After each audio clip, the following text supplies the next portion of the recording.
This lecture is going to discuss three very important Eastern modes of thinking and religions. We're going to talk about Taoism, Confucianism, and Buddhism. So, to begin with, let's look at Taoism. Taoism was a religion or way of thinking that was invented or created by an individual named Lao Tzu. Lao Tzu also has a lot of different names, different nicknames. Lao Dan, Li Er, Lao Tzu, and Lao Tzu. So let's just go ahead, for the sake of uniformity, we're going to call him Lao Tzu. Here you see a stone sculpture of Lao Tzu located north of the Quanzhou at the foot of Mount Qingyuan. Pretty cool. So, Lao Tzu actually means the old child or the old boy. We don't know a whole lot about Mr. Lao Tzu or Lao Tzu because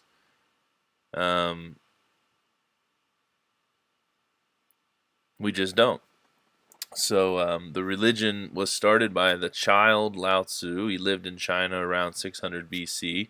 He's called Lao Tzu, the old boy, because nothing is known of his youth or his origins.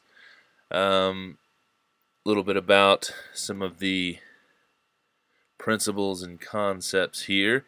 Taoism, or Taoism, you may have heard it called Taoism before with a D, originated around 300 BC. The word Tao actually means the way or the path.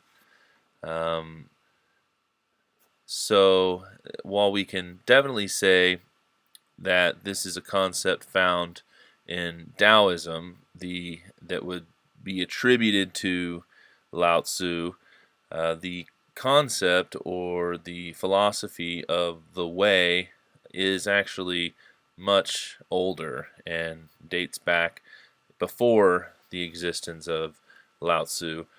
There are many different ideas about what the eternal Tao is, or the eternal way, the way.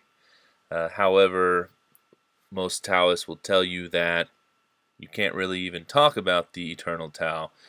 There's a saying that if you're talking about it, you probably don't know what it is.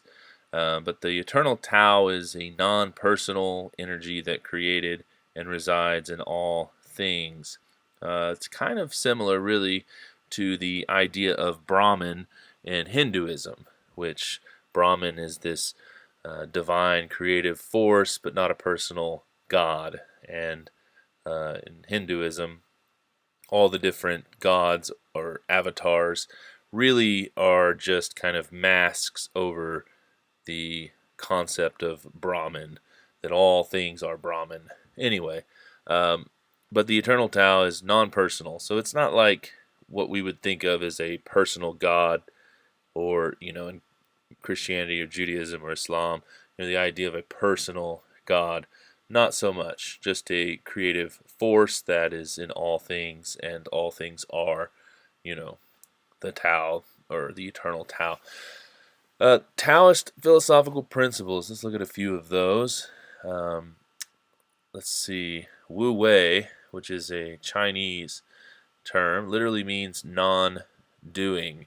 When I was a teenager, that was my philosophy. I'm kidding, but um, the the Chinese concept here of non-doing, it's an important concept, but it's really not about laziness, but it's about natural action. So if you're excessively struggling and you're pouring yourself out in too much effort to get ahead, that would be a not a Wu Wei concept. That's you're going against the forces of nature, the forces of the spirits, if you're working too hard. So Wu Wei is this mental state where you effortlessly align yourself with this flow of life. And I mean, it makes sense. And there's even an ancient Hebrew proverb that, you know, says, "Do not toil to become rich. Don't work too hard." This concept isn't strictly Eastern, but in America, it would probably be a little more difficult for us to grasp because we think in terms of pull yourself up by your own bootstraps, and God helps those who help themselves, and this idea that it's by the sweat of your brow and blood, sweat, and tears that you make progress, and obviously hard work does pay. I mean, but there is a concept here in Wu Wei that you know don't work so hard that you destroy yourself, because what is the gain? Another concept here that you've probably actually seen before is the yin yang symbol, and here you have the forces of dark and light. Some may say good and evil, but it's more of like active versus passive. Um, you've got to have both. Really, though, at the end of the day, you've got to have both. So the yin would represent the dark, negative, empty, soft, or passive aspect in all things, even the feminine. Yang is the light, positive, substantial, hard, or active aspect in all things, or even the masculine. But the truth is, one is not better than the other, and you have to have a balance in all things. You have to have the dark and the light. You cannot have one without the other. So it's dualistic in that sense, but it's complementary in that you have to have one and the other in order for things to be balanced. Another concept you may have heard of, maybe you have not, is the qi, or the qi. There's some Chinese medicine forms of healing and massage, Reiki being one of them, where the masseuse will lay hands on the subject, and by channeling spirits out or in, one way or another, they're dealing with the air, the spirits, the breath. But it's also the same word that you see in like Tai Chi. But Qi or Chi is literally breath or air, the life energy that is present in all things.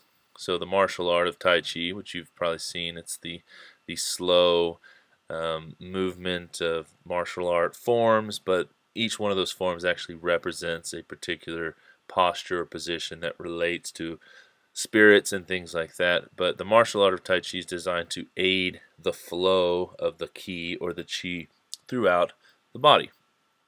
Um, so Confucianism is a fascinating way of thinking, um, religion, as it were, as well. You know, maybe you've heard of Confucius.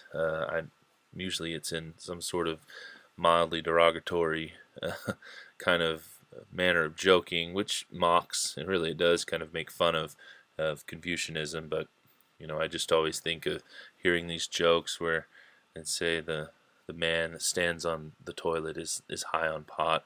I don't know why I think of that, but that was one of the jokes that I remember hearing. And so they'd have these sort of, kind of mocking.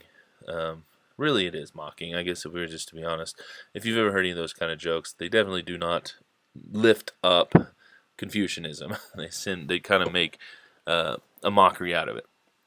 But just to give you a little bit of the history, the name even itself, Confucianism, Confucius, was a Western term coined by Roman Catholic missionaries in the 1500s.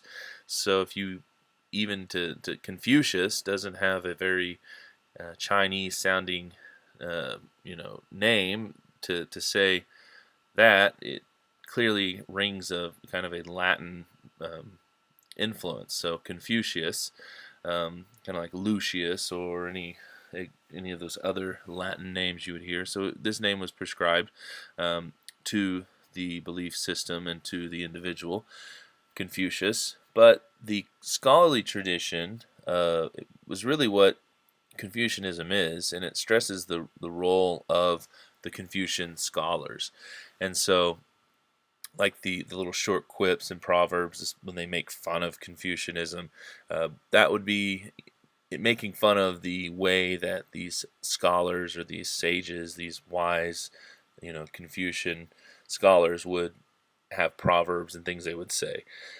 Uh, the Chinese tradition refers to Confucius as Kongzi or Fuzi, and so his name is not Confucius, but Confucius, his Chinese name is Kongzai, or Futsai. I don't speak Chinese, and so these anglicized version of these words are difficult to pronounce. But a little on the origins of Confucianism dates back to 551 to 479 BCE. Um, Confucius was born around 551 BCE in Khufu. Real name is Kong Qi or Kong Sai. Students referred to him as Kong Fu Tsai. Again, I don't understand the language enough to be able to really break it down. Most of my studies in languages have been Western, a little bit of Spanish, German, Russian. I know some Thai, but that doesn't really help very much.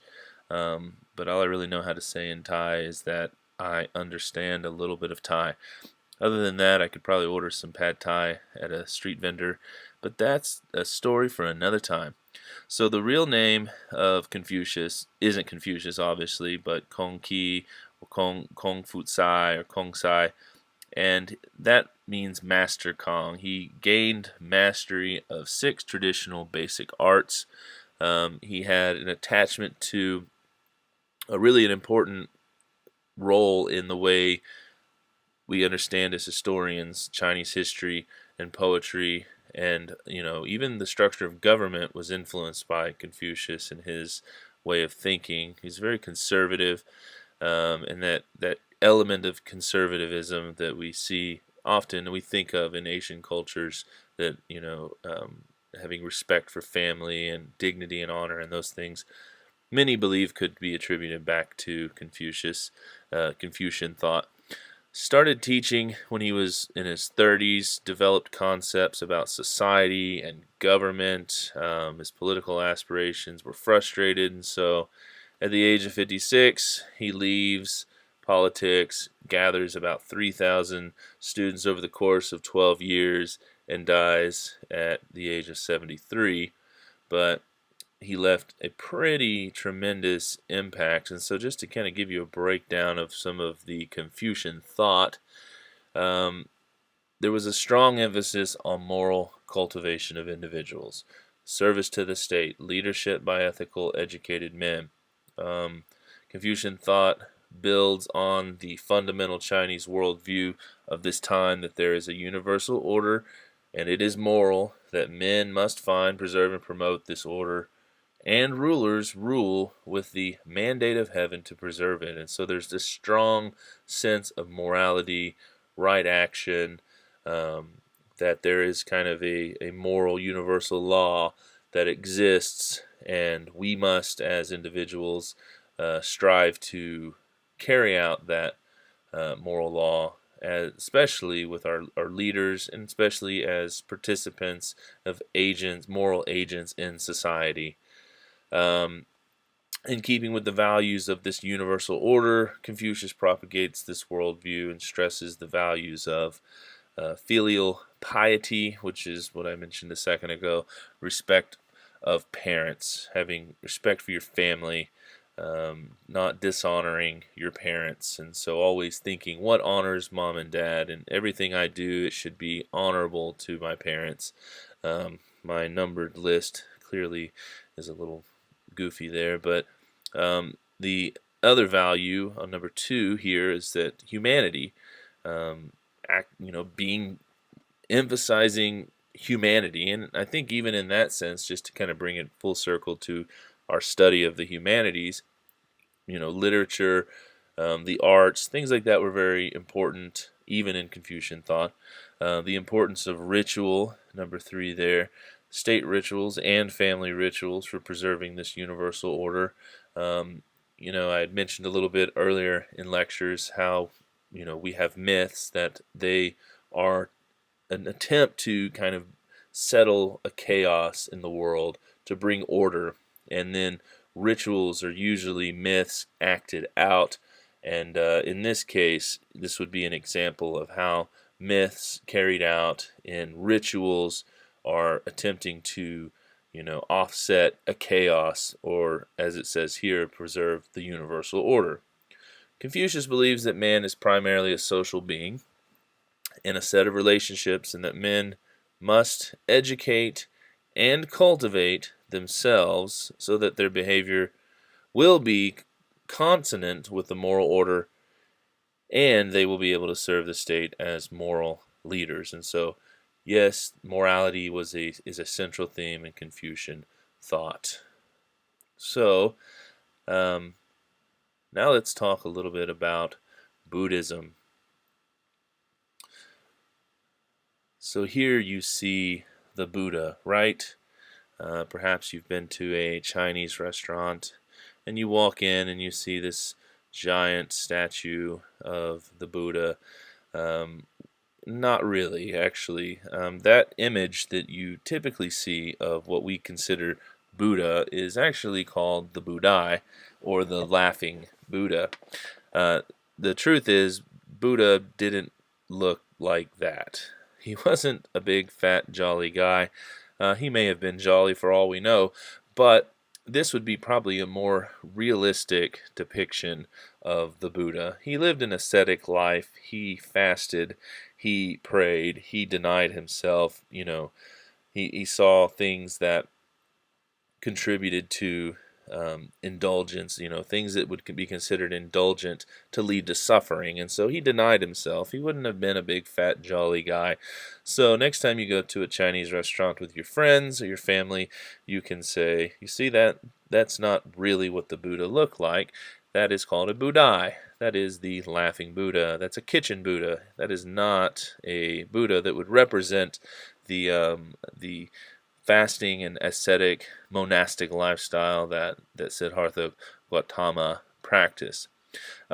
However, there is some interesting imagery on the net as well. If you get a chance, you can look up the fasting Buddha, although that is not a Buddha that represents Siddhartha.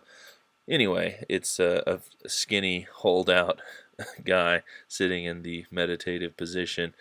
Very interesting. I thought about putting it up here, but that's not really the Buddha. This is more representative of the Buddha. So let's look a little bit here with the life of Buddha, and kind of how he came to be, what he began to think, what he discovered, what his epiphany was, how he was enlightened. So, the Buddha was born in Lumbini Grove in the vicinity of Kapilavatthu. I can't say that. Let's say that again. Kapilavatthu. That's good enough. That's as good as I'm going to do it. And that was in the present day, near the present day border of India and Nepal, sometime between the 7th and 5th centuries BCE. His name is Siddhartha, or Siddhartha, depending how you translate it or put it into English, but Siddhartha Gautama. Now, this was not believed to be his first incarnation, according to the tradition. It was not his first rebirth, but it was definitely his last, because that's part of the belief that is when you are enlightened, you no longer are reborn. You break from the cycle of rebirth. So that's ultimately what the Buddhist wants to achieve, is nirvana, where you are no longer reborn and you basically achieve nothingness.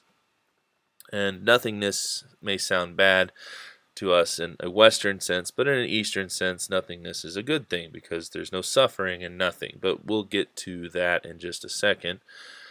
So in one of his previous lives, he was called Sumedha, and he met an enlightened man who was then determined to become enlightened himself, but it would only happen after many rebirths, and as it would happen when he was born Siddhartha, which means one who achieves his goal. So, a little bit about his life. Siddhartha, his father was relatively powerful and wealthy, and was the leader of a tribe located in the Ganges River basin near the foothills of the Himalayan mountains. So he was born privileged. His mother, unfortunately, dies a week after his birth, and he was raised by an aunt who became his father's second wife. Then, um, it's believed that Siddhartha was educated, was prospered, was attractive, was successful, was rich. He gets married at 29. He has a son, um, and because he's an heir to his father, who's wealthy, and has his own son, he's very prospered. He's going to pass along the tradition. He's going to, he's leaving inheritance. He's got it all right. He's set. He's successful. He's wealthy. Um, there were omens, prophetic words, if you will, over his life that he was going to be this great successful leader, and that led his father to shelter him and keep him from the realities and the harshness of the world. So, he didn't know what was going on outside of his sheltered, prosperous life. Well, at one point, he actually leaves the sheltered environment that he had come to know. And as he goes into the world, he leaves the palace and he encounters three people. Now, these three people are important because this is how he comes to learn that there's going to be suffering in human life. And suffering is the problem, and enlightenment is the answer to overcoming suffering. So the three individuals and the results of encountering these individuals are as follows. He encounters a decrepit, bent-over old man who's walking with a stick to support himself. And Siddhartha has this epiphany, this aha moment, and says, humans are not forever young. We're all going to age and grow old. Then he goes along and he comes across another man. But this man, though, is not just old, he is actually extremely ill. So this is another aha moment where Siddhartha comes to this conclusion that humans are not forever healthy, that we are all liable to sickness. Comes along, again, he encounters a third man. This man is a dead man in a funeral procession, and here he comes to another epiphany, and this time that humans do not live forever, that we all die eventually. So his three epiphanies are that we're not going to be young forever, that we're going to get old, that we're not always going to be healthy, and that we will eventually die. So this is quite shocking to the young Siddhartha, who, he has lived a very sheltered life, has not known suffering to that degree. He's shocked by this discovery of aging, illness, and death, and he sees this as facts of human life, and it led him to wonder, and he began to kind of think critically and philosophically, to ask some deeper questions. And so he wonders, what is the cause of human suffering? Like, what's its cause? Can it be overcome? Can these questions be answered? And he begins to think deeply on the topic. So, on a fourth outing, Siddhartha encounters an ascetic monk, and he's inspired. And in this encounter, he says to himself, this must be the answer. Self-denial, right? Be an ascetic, someone who doesn't eat a lot, who denies themselves, sets themselves apart from the luxuries of this world. So he goes home, shaves his head, shaves his beard, leaves his weeping parents behind, and begins a life of homelessness, seeking enlightenment for the next 6 years. And he attains it, as the tradition goes. Meditation would lead Siddhartha to the full perception that the cause of human suffering is desire. That is, attachment to material things.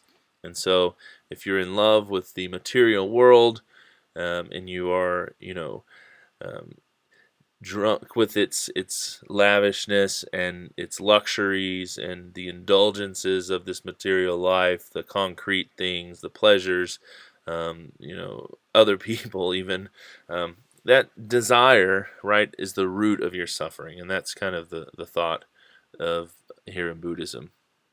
So for the next 40 years, which he does die at the age of 80, but I guess in his mind, that's not a bad thing because it's believed that he does not reincarnate. He doesn't come back. So he breaks out of the cycle of rebirth. But he dies at the age of 80. But over those 40 years until his death, he went around preaching this message of humility and compassion, the pursuit of which might lead his followers to nirvana, and not the 90s grunge band, but basically the Buddhist concept of heaven. However, we don't think of it in such a Western concept of heaven. Again, nirvana is like nothingness. It's that you cease to exist, because if you don't exist, then you can't suffer. There is no desire in the ceasing of existence. So when you reach a nirvana, it's the ultimate release from this illusion of life that we live, this wheel of rebirth, of constantly being born and dying, getting sick and dying. And so with his earliest sermons, the Buddha set in motion some very important concepts, one of which is the wheel of the law, which is what we call Dharma. His message was very simple, and we can break down the path to enlightenment in these four noble truths. And so there's two concepts that are really the things you need to know the most about Buddhism. There's the Four Noble Truths, and then there's the Eightfold Path, and we'll get to that here in a second. But the Four Noble Truths are that, one, pain is universal. Everybody's in pain. You can't avoid it. But the second truth is that desire is the cause. So, number one, pain is universal. Number two, desire is the cause of your pain. Number three, ceasing to desire relieves the pain.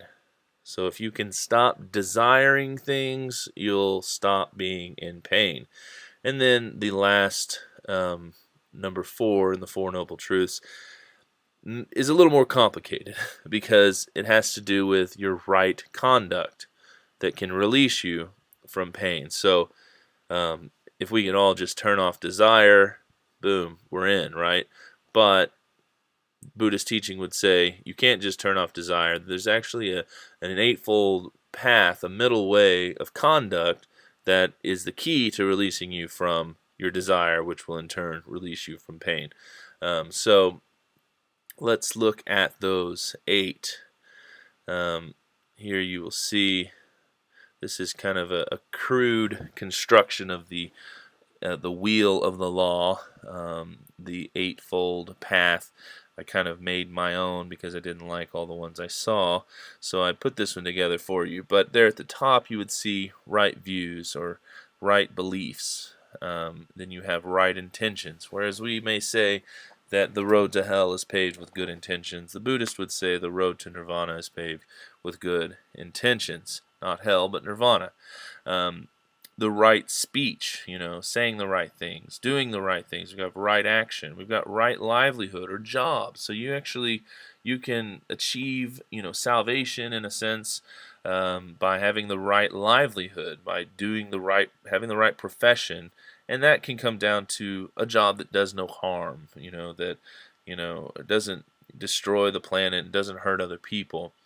And then right effort, putting forth the right effort, right mindfulness, right concentration, meditation, even, meditation is a key to killing your desires, and so if you can meditate enough, then you can deny yourself enough. So this would be the eightfold path, or what we may call the wheel of the law. So right conduct takes the middle way or what we would call the Eightfold Path. The Eightfold Path leads to insight and knowledge and ultimately to nirvana.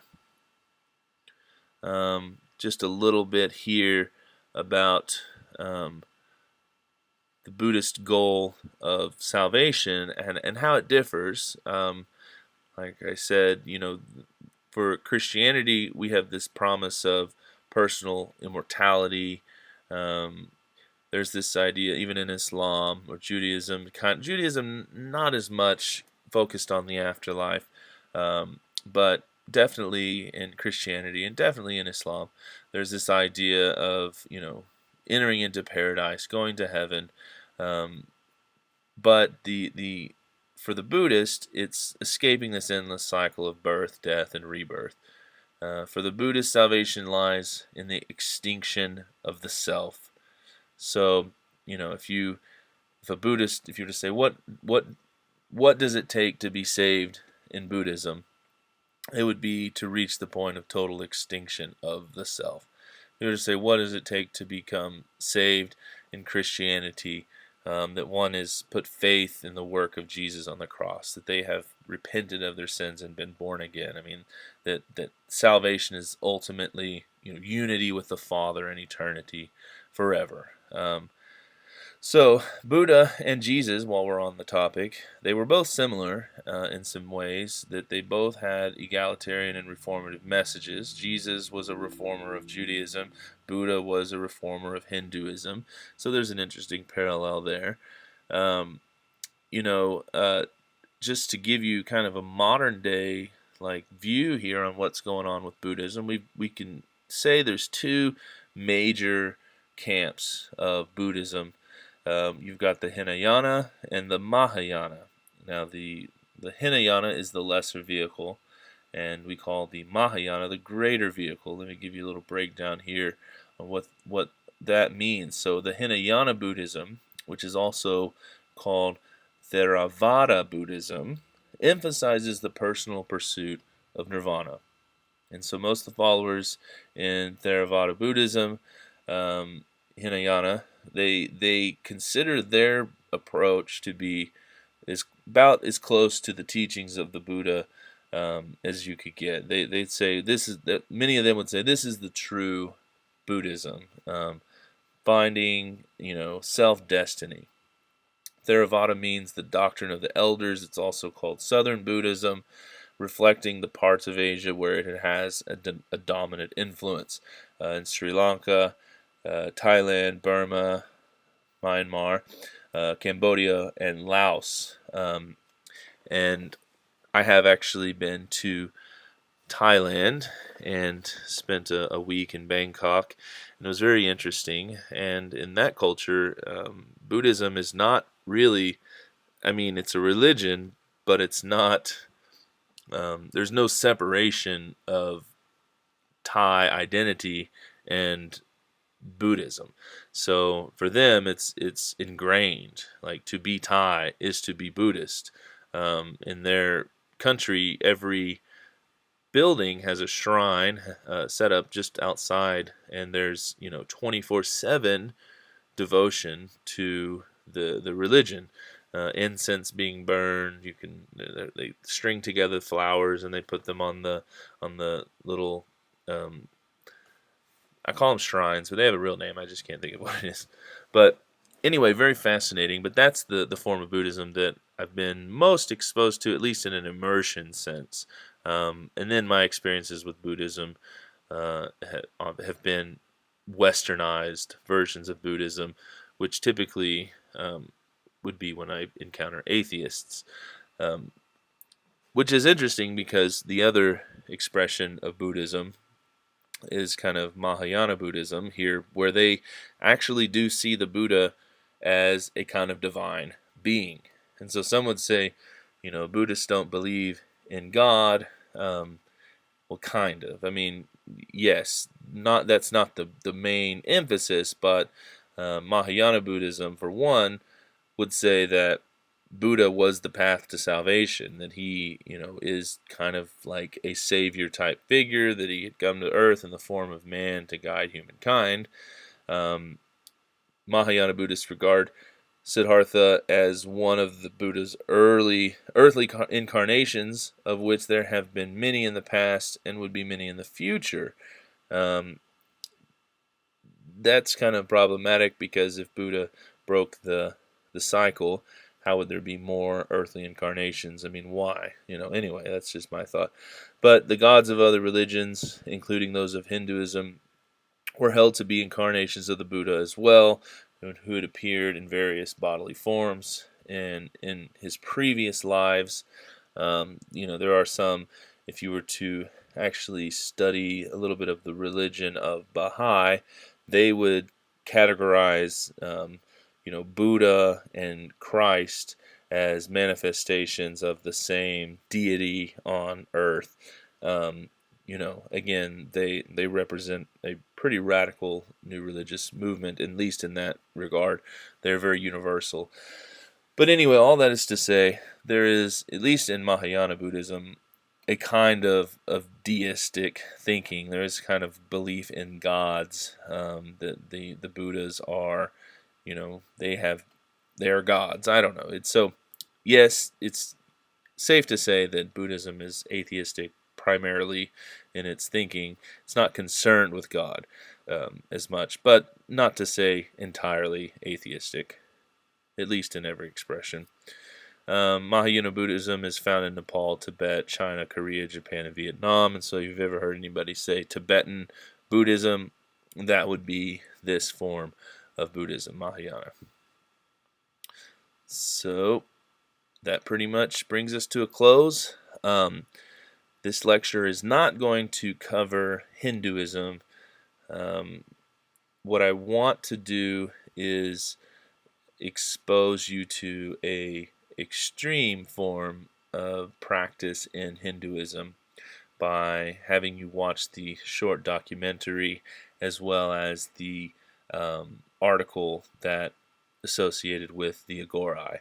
The Agorai are an extreme sect, and so I'm not saying all Hindu believers are like the Agorai. The Agorai are extreme, definitely. But read your book and what it has to say there about Hinduism. That is, you just go ahead and follow with that. I don't include that in this lecture because I like to look at the Confucianism, the Taoism, and the Buddhism only in this lecture. So, all right, well, I'm going to bring this to a close. I'm going to hit stop.